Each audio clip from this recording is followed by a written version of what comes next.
It was a foggy September evening in 2025, and I was winding down in my San Francisco loft, the city's skyline barely visible through the mist. My desk was cluttered with coffee cups and code printouts, remnants of a late-night debugging session for my startup's latest app. The hum of the city below usually kept me grounded, but tonight, my phone was relentless. A string of notifications from the family group chat broke my focus, each ping like a warning bell. I hesitated, knowing that messages from Mom, Dad, and my younger sister, Mia, rarely brought good news. They were usually pleas for money, veiled guilt trips, or outright demands. But the tone of these messages felt different, formal, almost menacing. I opened the chat. The words stared back at me, cold and precise. Dad, Liam, we're holding a family summit this Saturday at the house. 6 p. Mia, no excuses. Mom, it's critical. Liam, we're counting on you to be there. Mia, don't ghost us. Liam,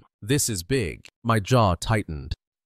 A family summit. The last time they used that term was 2 years ago, when they convinced me to co-sign a $510,000 mortgage for their house in Oakland. Since then, I'd been their financial lifeline, covering the mortgage, Mia's tuition, Dad's car payments, even Mom's charity gala expenses that suspiciously funded her new wardrobe. My tech startup was doing well, but their endless demands were bleeding me dry. This summit smelled like another shakedown. I typed back, "What's this about? Can you give me details?" No response, just the 3 blinking dots. Then nothing. I tossed my phone onto the couch, a knot forming in my chest. Whatever it was, it wouldn't be pleasant. The next morning, I found a voicemail from Dad. His voice was sharp, like he was delivering a verdict. "Liam, forget the summit. We've made some decisions about the family's future. You'll hear from our lawyer soon. Don't bother calling back." I replayed it, each word colder than the last. Lawyer.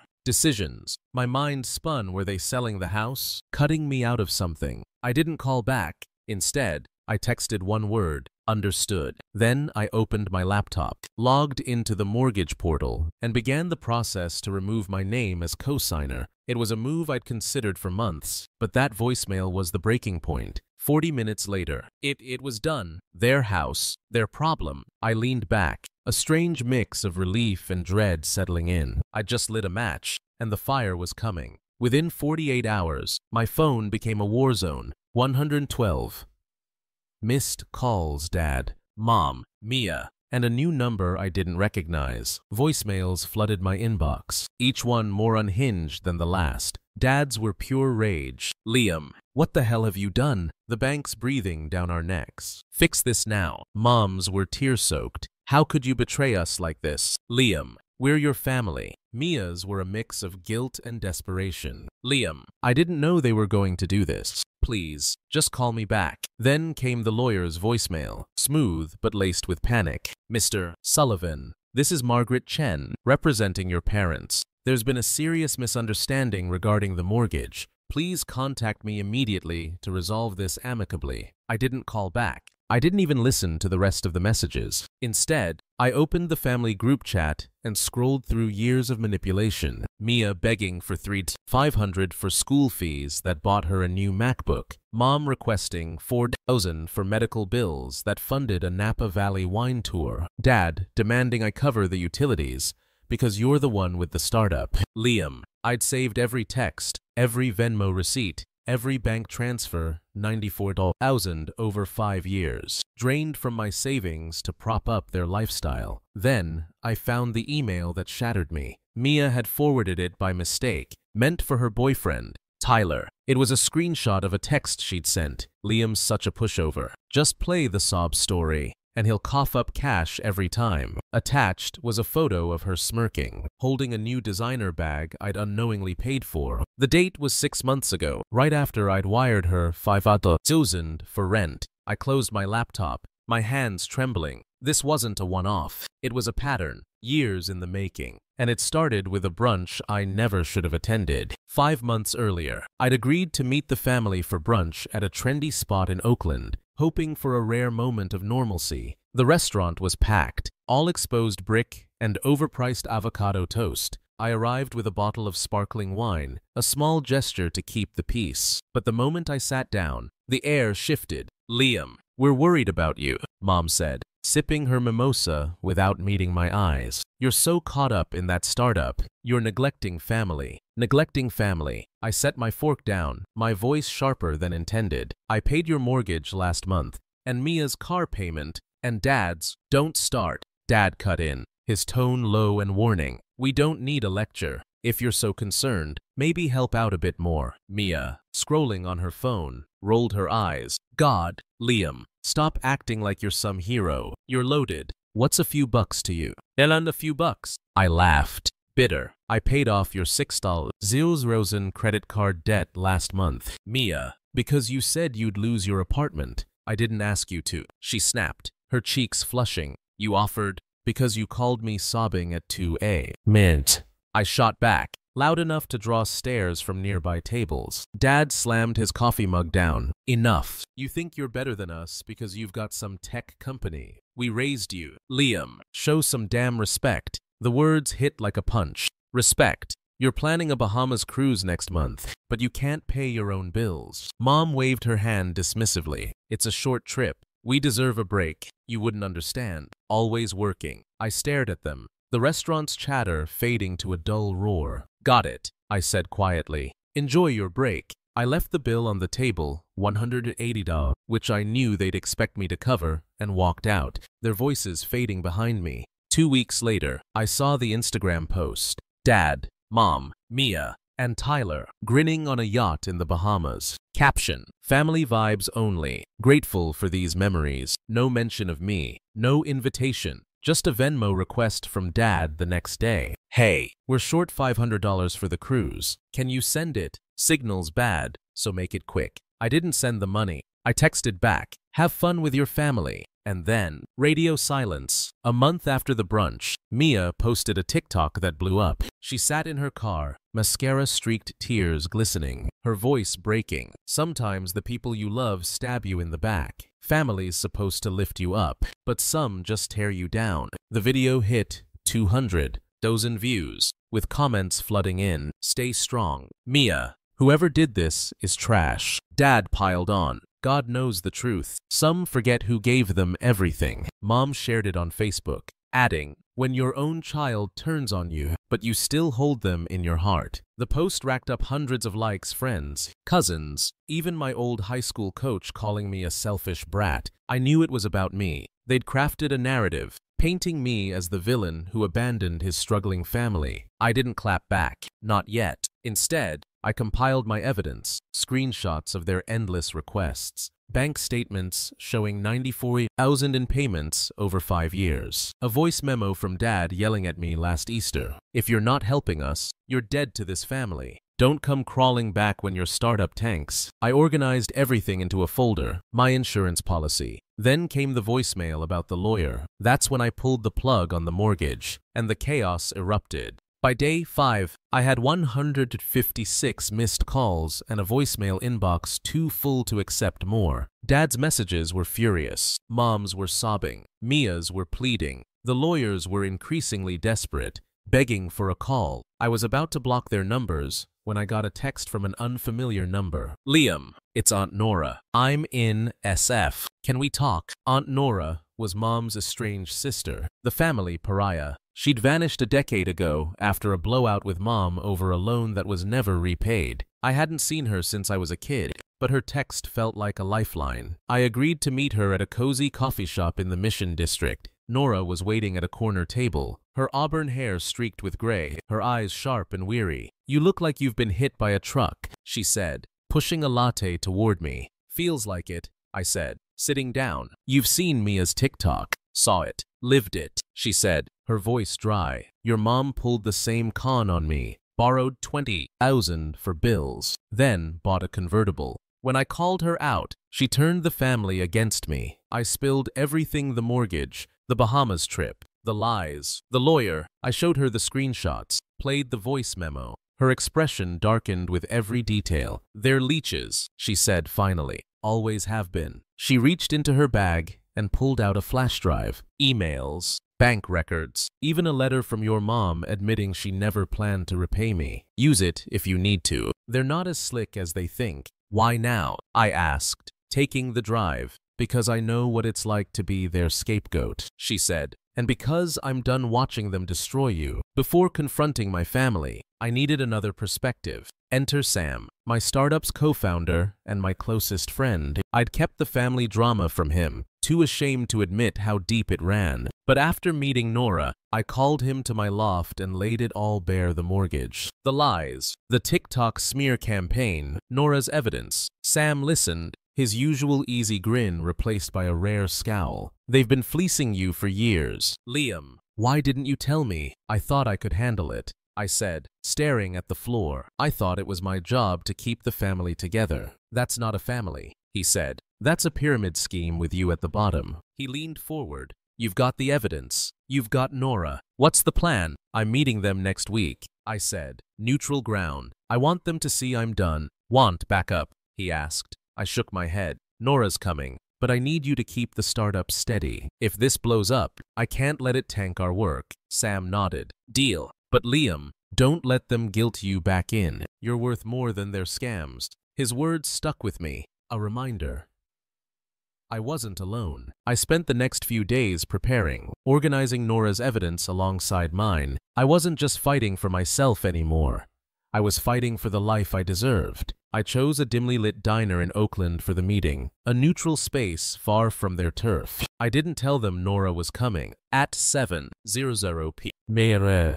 They arrived: Dad, Mom, Mia, and, surprisingly, Tyler. Dad's face was a storm cloud. Mom clutched a crumpled tissue. Mia stared at her lap, and Tyler looked like he'd rather be anywhere else. Liam, this has gone too far. Dad started, his voice tight. We're family. We can fix this. Fix what? I asked, leaning back. The fact that you threatened me with a lawyer, or that you've been using me as an ATM for years. That's not true. Mom sobbed. We love you, Liam. We just needed help. Help. I pulled out my phone and played the voice memo. Dad's voice echoed. If you're not helping us, you're dead to this family. Mom flinched. Mia bit her lip. Tyler shifted uncomfortably. You lied about me, I said, my voice steady. You told everyone I abandoned you, while I was paying for your house, your cruises, your lies. You made it public, Mia muttered. That TikTok. You mean the one where I exposed the truth? I opened my laptop, displaying a spreadsheet.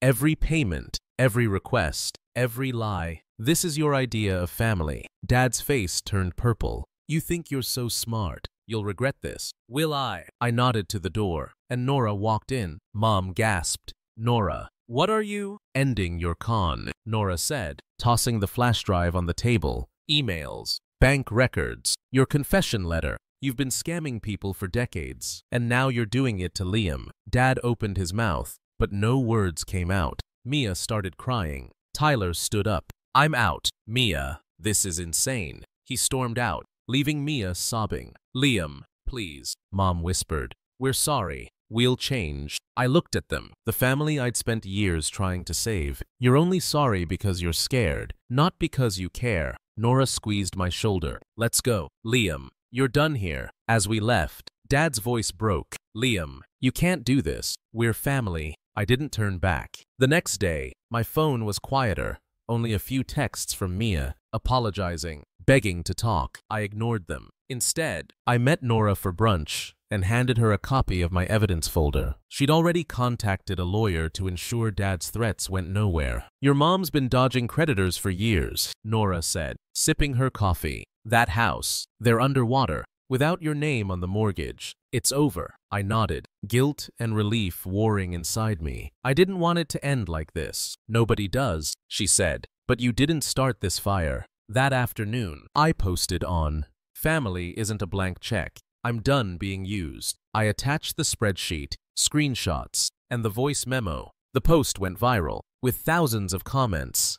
Shock, support, even apologies from relatives who'd bought the lies. Mom's Facebook went dark within hours. Dad's followed. The calls resumed, 82 missed calls by evening, then 1 in 10. Voicemails ranged from Dad's fury to Mom's tears to Mia's quiet pleas. I saved them all, a reminder of why I walked away. 3 months after the diner showdown, my life had settled into a rhythm I barely recognized. The constant buzz of family demands was gone. replaced by the quiet hum of a life I was building for myself. My mornings started with coffee on the balcony of my San Francisco loft. Luna, my tabby rescue cat, curled up on the chair beside me, her soft purring a reminder that peace was possible. My days were filled with coding sessions for the startup, long runs along the Embarcadero, and weekly therapy appointments that were slowly unraveling years of guilt and obligation. But the shadow of my family lingered, a faint ache that surfaced in quiet moments. I hadn't spoken to Dad or Mom since the confrontation. Their social media accounts remained dark, their once vibrant posts about family love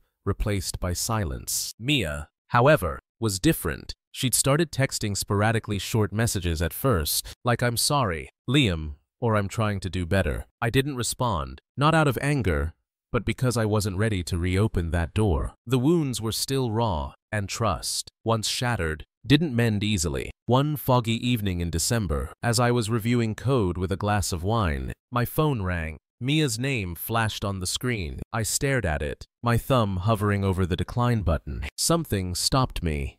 Maybe curiosity, maybe the faint hope that she'd changed. Against my better judgment, I answered. "Liam, it's me," she said, her voice trembling, like she was bracing for rejection. "Please don't hang up." I stayed silent, letting her fill the void. "I'm so sorry," she continued, the words tumbling out. "For everything, the money, the lies, the TikTok. I was awful. I know I don't deserve your forgiveness, but I need you to hear this." "Go on," I said, my voice flat, but not unkind. "I'm moving out," she said. "I got a job at a bookstore in Berkeley. It's not much, but I'm paying my own rent. I started therapy. 2. I'm trying to figure out who I am without leaning on you or Mom and Dad. I know I hurt you, Liam. I hope you're okay." Her words hung in also the air, heavy with sincerity I wasn't used to. I took a slow sip of wine, processing. "You need to figure out your life, Mia," I said finally. "You can't keep expecting other people to fix your messes." "I know," she said, her voice breaking. "I'm trying. I really am. I just wanted you to know I'm not that person anymore. Or at least, I'm trying not to be." I didn't forgive her, not yet. Forgiveness felt like a bridge too far when the scars were still fresh. But I didn't shut her out either. "Keep working on it," I said. "Maybe one day we'll talk." She let out a shaky breath. "Thank you, Liam. That's more than I deserve." After we hung up, I sat in the dark, Luna's gentle nudging pulling me back to the present. Mia's call stirred something hope, maybe, but tempered by caution. I saved her number but didn't text back. Trust would have to be earned, one step at a time. A few days later, another surprise came via text from Tyler, Mia's ex-boyfriend.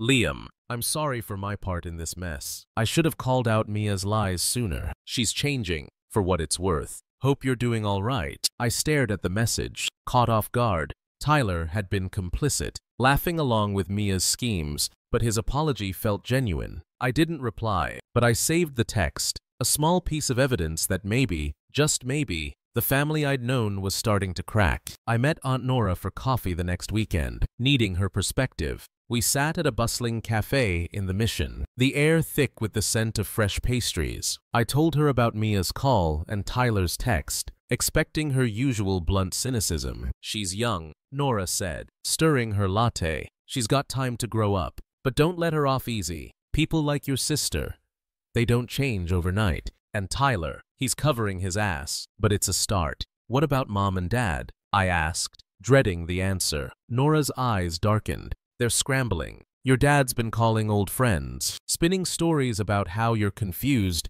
and will come around. Your mom's been hitting up relatives for loans, but word's out about their scams. They're running out of allies." I nodded, a mix of relief and sadness settling in. "I didn't want it to end like this. Nobody does," she said, her voice softening. "But you didn't break this family, Liam. They did. You just stopped letting them break you." Her words stayed with me, a lifeline in the fog of guilt. I wasn't ready to forgive Mia, but her effort, however small, planted a seed of possibility. As for Mom and Dad, their silence spoke louder than their lies ever had. I left the cafe with a clearer head, determined to keep moving forward. 6 months after the diner confrontation, I was a man reborn, though the journey hadn't been easy. My San Francisco loft, once a refuge from family chaos, had become a true home. Luna, my tabby, claimed the sunlit corner of the couch, her presence a daily reminder that love didn't have to come with strings. My mornings were spent coding, my afternoons mentoring young developers at a local nonprofit, and my evenings filled with runs along the Golden Gate Bridge,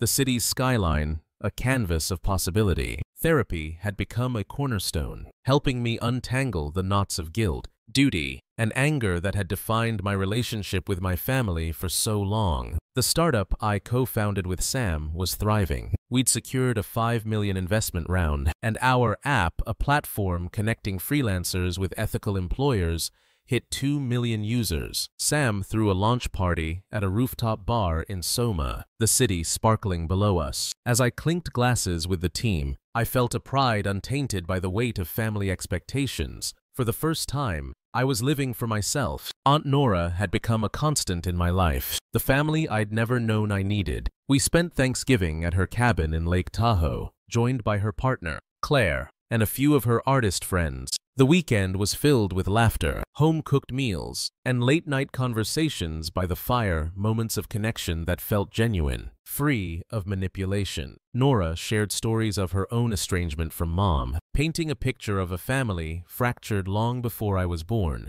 "You're not the first to break free," she told me, her eyes warm, "but you're the first to do it with such style." Mia continued to reach out, her texts evolving from apologies to updates about her life. She'd been promoted at the bookstore, enrolled in community college, and was seeing a therapist weekly. "I'm learning to take responsibility," she wrote in one message. "I know I've got a long way to go, but I hope you're proud of yourself. Liam, you deserve it." I responded sparingly, "Glad you're doing better here."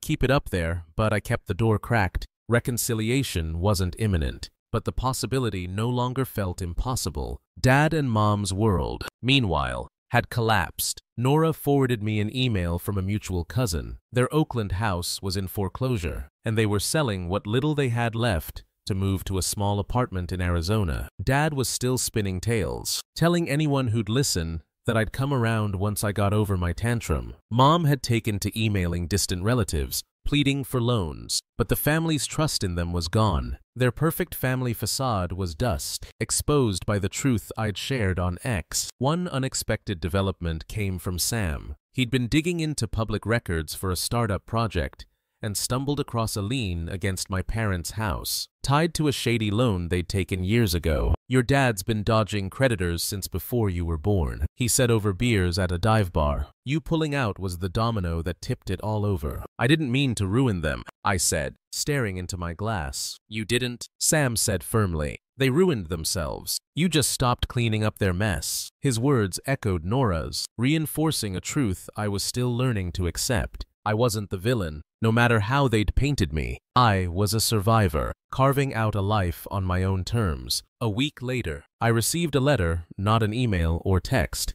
but an actual handwritten letter, delivered to my loft. It was from Mia, her handwriting shaky but deliberate. "Dear Liam, I've started writing this letter a dozen times, but words feel too small for what I need to say. I was selfish, cruel, and blind to how much I hurt you. I grew up thinking family meant taking whatever we needed, no matter the cost. I was wrong. I'm working every day to be better, not just for you, but for myself. I don't expect you to forgive me, but I want you to know I see you now. You're strong, and you deserve a life free of our chaos. If you ever want to talk, I'm here. No pressure, no expectations. Just me, trying to be a sister worth having. Love, Mia." I read it 3 times, each pass stirring a mix of emotions, anger, sadness, and a cautious hope. I tucked the letter into a drawer, not ready to respond, but not willing to discard it either. It was a start, fragile but real. One night,